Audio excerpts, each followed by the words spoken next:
One night, I was out working all night long. I was out on the flight line.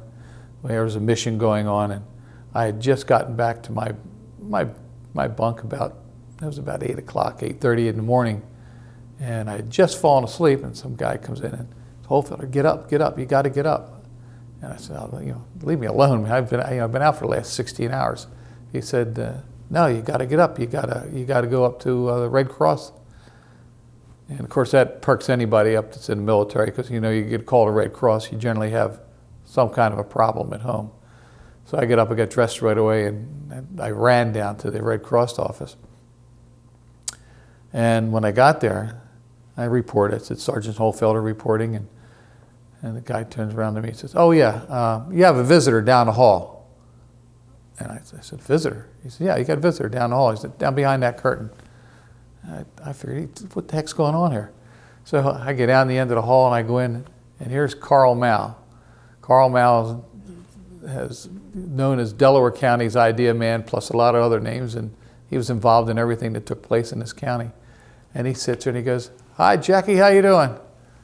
And I told him, I said, "Carl," I said, "you scared the hell out of me." And I said, "What are you doing here?" So, well, Babe Ignazio, who ran the townhouse, paid for Carl to go over to Vietnam and interview some of the guys from Delaware County that were over there. And he was in Cam Ranh Bay at the time.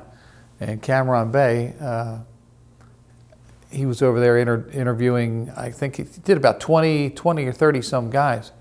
And I think one of the nice things he did, he took that tape, took it home and played it for my parents on Christmas morning. And I thought that was great. And he was a real character. And as a matter of fact, he's the one that got me involved in, as soon as I came back from Vietnam in May of '69, matter of fact, I was home about 5 minutes and he was knocking at my door. He wanted to interview me on coming home from Vietnam. And he said, "You ever been to the Veterans Dinner?" I said, "No." He said, "Look, why don't you come, you be my guest. I want you to come to the dinner. We're having it at the townhouse." And I said, "All right." So I went to the Veterans Dinner that night, and it was wall-to-wall people. It was a great event. Everybody was there from Second World War, Korean War, and some new guys from Vietnam. But Carl, who I have to tell you, he lived across the street from me, so I couldn't dodge him too much. I saw him almost every day. And then he said to me, "Well, why don't you come out and get involved in the parade?" I said, "All right." I said, "Let me think about it, Carl."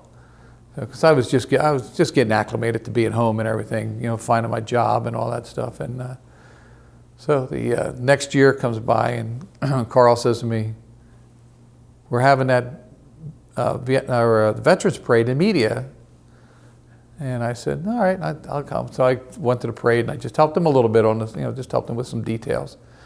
And then that was the beginning. I was involved in the Veterans Parade for several years, and then in 1981 I became president of the Chamber of Commerce, and I became more involved. And so I guess my involvement in the parade probably goes back to about 1970.